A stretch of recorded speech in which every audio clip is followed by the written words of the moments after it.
Imagine if God told you to kill every person in a people group, including babies. That would be incomprehensible. Recently, Benjamin Netanyahu, the Prime Minister of Israel, mentioned Amalek in a speech quoting Deuteronomy. You must remember what Amalek has done to you, says our Holy Bible, and we do remember and we are fighting.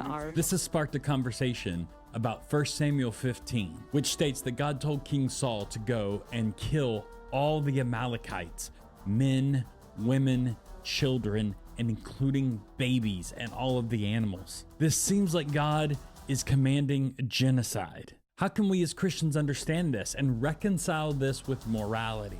How can we reconcile this with what we know to be the nature of God? That's what we're going to talk about. Let's go. Welcome to the Word Room. Let's look at some of these troubling scriptures that we need to wrestle with as Christians, that we need to reconcile with morality. The first one is Deuteronomy chapter 20, verses 16 through 17, and it says, "However, you must not let any living thing survive among the cities of these people the Lord your God is giving you as an inheritance. You must completely destroy them, the Hethite, the Amorite, Canaanite, Perizzite, Hivite, and Jebusite, as the Lord your God has commanded you." It says you must not let any living thing survive. That almost sounds genocidal. Or what about 1 Samuel 15:3, which actually speaks of the Amalekites, which is what some people say Netanyahu was making reference to in his statement. It says, "Now go and attack the Amalekites and completely destroy everything they have. Do not spare them. Kill men and women and infants and nursing babies, oxen and sheep, camels and donkeys." It literally says to kill them all. How do we handle that verse? Or what about in Joshua chapter 6, verse 21? And this was when they were talking about the destruction of Jericho. And it says they completely destroyed everything in the city with the sword, every man and woman, both young and old, and every ox, sheep, and donkey. Or what about Joshua chapter 10, verse 40, where it says, "So Joshua conquered the whole region, the hill country, the Negev, the Judean foothills, and the slopes, with all their kings, leaving no survivors. He completely destroyed every living being, as the Lord, the God of Israel, had commanded." When we read passages like this, it is very difficult for us to wrestle with this idea of who God is. This has been a question raised by atheists and raised by others.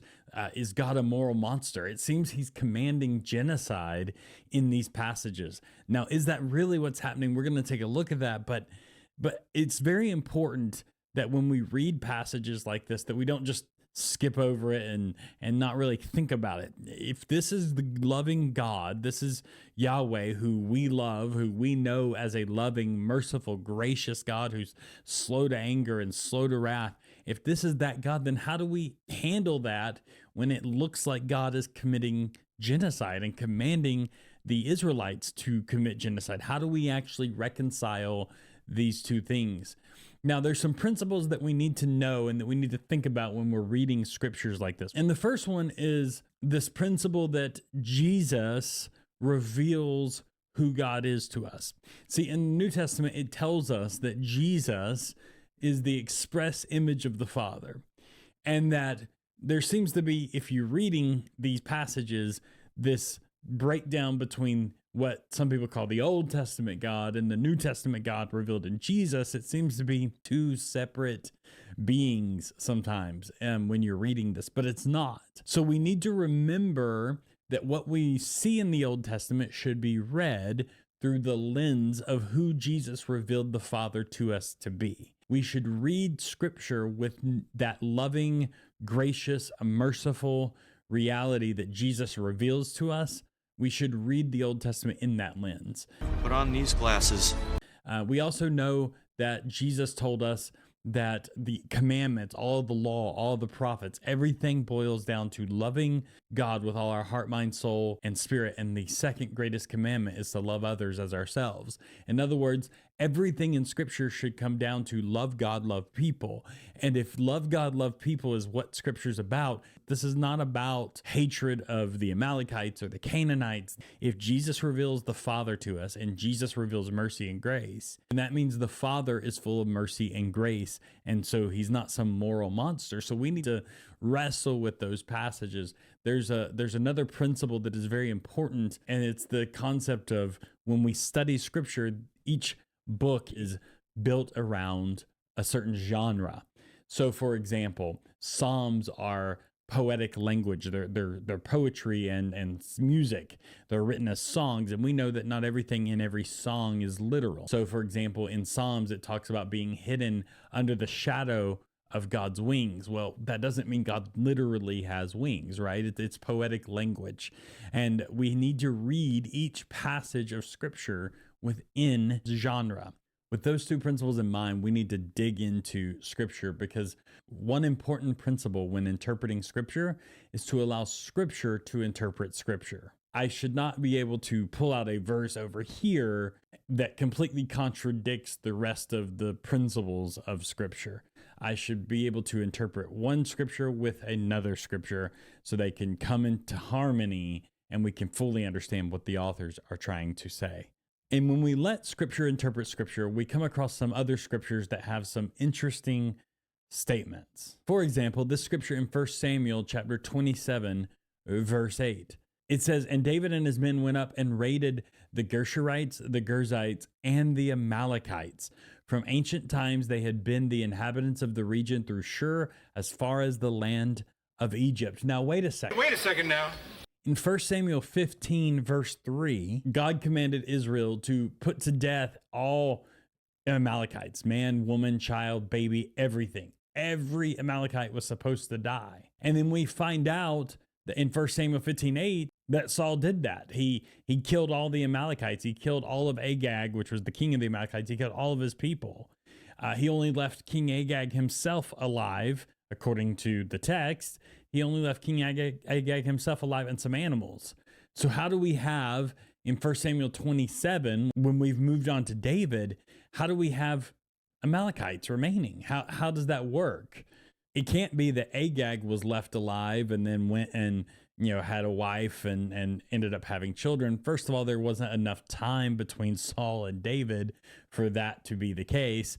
But not only is there not enough time between Saul and David for that to be the case, but we know King Agag himself is killed. We see that in 1 Samuel 15:33, and this is after Saul is rebuked for not killing him in the first place. There are Amalekites left alive. That doesn't make any sense according to 1 Samuel 15, but by 1 Samuel 27, sure enough, there are Amalekites left alive. We even find out hundreds of years later in Esther chapter 3, verse 1, that Haman is an Agagite. Agagites were Amalekites who were descendants of King Agag. So obviously there were children and descendants of King Agag who were left alive, who had children, and hundreds of years later, Haman is a descendant of Agag. So something's obviously going on here, because not all Amalekites were killed. Or what about in the book of Judges, chapter 1, verses 1 through 2, and then jumping down to verse 9, it says, "After the death of Joshua, the Israelites inquired of the Lord, 'Who will be the first to fight for us against the Canaanites?' The Lord answered, 'Judah is to go. I have handed the land over to him.' Afterwards, the men of Judah marched down to fight against the Canaanites who were living in the hill country, the Negev, and the Judean foothills." Now, hold on a minute. We just read in Joshua chapter 10, verse 40, that Joshua had conquered all of the hill country, the Negev and the Judean foothills, and he killed all the inhabitants, leaving no survivors. Yet we see here in Judges that there are still Canaanites living there after Joshua died. If Joshua killed all living inhabitants and left no survivors in these regions, how do we see that after Joshua died, there are still Canaanites living there? What's going on? There seems to be this conflict, this contradiction in the Scriptures. This doesn't make sense. We even see this contradiction, this type of conflict in one single verse at the same time. You can see this in Joshua chapter 10, verse 20. Joshua 10:20 says, "And it came to pass when Joshua and the children of Israel had made an end of slaying them with a very great slaughter, till they were consumed. The word consumed there in Hebrew means completely destroyed. So they slayed them till they were completely destroyed. But then it says that the rest which remained, the word remained in Hebrew means escaped or survived. The rest who remained entered into the fenced cities. Did they completely get slaughtered and destroyed completely, or did some survive and escape? This should give us a clue that we got to be missing something, and we are.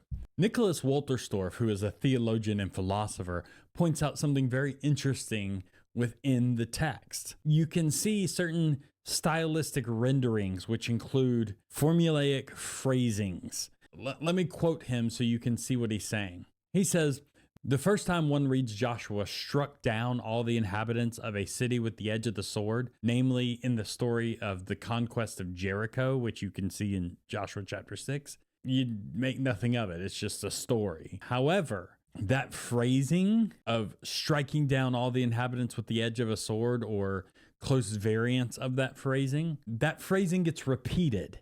As a matter of fact, it gets repeated 7 times in close succession in chapter 10, 2 more times in chapter 11, and several times in other chapters. This repetition makes it unmistakable. It's a literary device. These types of phrases appear in context of ritualistic, stylized, and formulaic language. When you look at that, then it appears that what is being described in this book isn't a mere literal description of what occurred. It's something a little deeper than that. There's a literary device being used. Remember when I talked about reading scripture in context of the genre? We need to read each passage of scripture within genre. Well, that's important to keep in mind, and we're going to dig a little deeper into that. There's obviously some kind of literary device going on here that we need to be aware of. Wolterstorff, the theologian and philosopher that I mentioned, argues that in light of this literary device that is being used, that it seems that Joshua is not a direct history, but what is called hagiographic or hagiographic. I've heard it both ways. History, which is a stylized, exaggerated account of the historical facts designed for various purposes, the primary of which is to elevate or esteem or to almost idolize the hero of the story. And in the case of the Bible, is there to teach theological and moral points. The key is that it's not a direct historical account. It's a special type of genre. And this is actually supported by the fact that this stylized writing and this type of writing for war narratives in the ancient Near East was actually very common. This wasn't something that is unique to Joshua or the Bible. Thutmosis III wrote... What did you just say? Now I'm going to butcher some of these ancient names. Okay, keep going. Thutmosis III wrote, the numerous army of Mitanni was overthrown within the hour, annihilated totally, like those now non-existent. The Mitanni lived on past that and fought in battles long after that day. So it says in a single day they were completely annihilated, but that's not actually literally accurate. Or how about Mesha, king of Moab, wrote that Israel had utterly perished for always, but Israel still existed after that, right? Merneptah's stele, which was about 13th century BC, that stele describes a skirmish with Israel. It says, Yanom is non-existent, Israel is wasted, his seed is not. His seed meaning no children, no offspring, nothing, that there would be no further Israel from that point. But we know, again, that's exaggerated and not literally accurate. Or what about Sennacherib, who uses similar hyperbole and says, the soldiers of Harim, dangerous enemies, I cut down with the sword and not one escaped, even though we know they did. Or what about Mursil II with records stating Mount Ashperah was empty of humanity and the mountains of Terakaramu, I'm usually very good with names, were empty of humanity, completely empty. And again, this isn't accurate. This is just war narrative after the victory of a certain war had been won. We talked about Mesha, who had described Israel as being completely gone forever, or completely eradicated forever, right? In another war narrative, Mesha describes victories in terms of his fighting against a town taking it and killing all the inhabitants of the town, yet we know that didn't actually happen. Or what about the bulletin of Ramses II? This was a historical narrative of Egyptian military campaigns into Syria. In this military campaign, there was a battle at Kadesh, and Egypt claimed victory over this battle, but we know from historical record it wasn't a extremely decisive victory. And yet this is how it's narrated. It says, he took no note of the millions of foreigners. He regarded them as chaff. His majesty slew the entire force of the wretched foe from Hatti, together with his great chiefs and all his brothers, as well as all the chiefs of all the countries that had come with him, their infantry and their chariotry falling on their faces one upon another. His majesty slaughtered and slew them in their places, and his majesty was alone. None other was with him. He slaughtered everyone, killed them all. He was alone. He did it by himself. He wiped out everyone. That's how it's described, even though we know that is exaggerated. It wasn't actually what literally happened, and we know this from other historical record. So what is the conclusion then? Well, the conclusion is that these accounts of genocide in the Bible aren't actually literal. They are hyperbolic, consistent with the literary style and genre of that day of war narrative. And God allowed this to be written in that literary style for a reason. Now, this doesn't have anything to do with inerrancy. The scriptures are completely inerrant. Inerrant doesn't mean literal. Not everything in scripture is literal, nor does it mean that because it's hyperbolic that it's not accurate. So what was the reason that God wanted to communicate? Why did God allow the narrative to be communicated with this type of hyperbolic language? We see a repeated issue throughout the entire Old Testament narrative of paganism and idol worship, this grotesque almost type of worship, including human sacrifice. And we see that these immoral practices were contrary to the nature of who God is. Jesus came and revealed to us that the issue isn't these outward practices. The issue is this inward sin nature that Jesus had to deal with. It's not what goes into the body that defiles it, but what comes out. So what he's trying to communicate through this story is that he allows the hyperbolic language because it's an allegory, even though it's literal in the sense that these wars actually happened, but the details are hyperbolic for the purpose of showing allegorically that we have an inward sin nature that has to be completely destroyed. Nothing left of our old sin nature alive. And that is why that hyperbolic language is used. The priestly aspect and the kingly aspect pointing to the sacrificial system of Jesus and the ruling and reigning of righteousness forever with Jesus on the throne, these two stories come together, and that's when we see this hyperbolic language. Why? Because Jesus is the ultimate fulfillment, where it's Jesus who comes as the ultimate high priest through the sacrificial system, and through his sacrifice, he ends up eradicating sin in us and establishing the throne of David where righteousness rules forever. This is what it's about. This is why God allowed that hyperbolic language to be inspired and written in that narrative at that time, because it was revealing the extent of what Jesus would do to eradicate sin within humanity. That was the point of all of this. Everything points back to Jesus. I hope this helps you understand some of this framework and even give you an ability to answer when people say something about the nature of God in these stories. I think it's very important that we know how to answer these questions, and we take our time and we dig beneath the surface of what we just read on surface level. So I challenge you, as you read scripture, go deeper, dig deeper in the word. It's the whole concept of what the Word Room here is about. I hope this helps you. I hope you enjoyed this. If you got anything out of this, go ahead and click that like button and subscribe to the channel if you haven't. Also, comment down below. Tell me if you've heard any other explanation of these passages. Have you heard this before? And if not, does this help you? Let me know in the comments below. Hope you have a wonderful day. Until next time.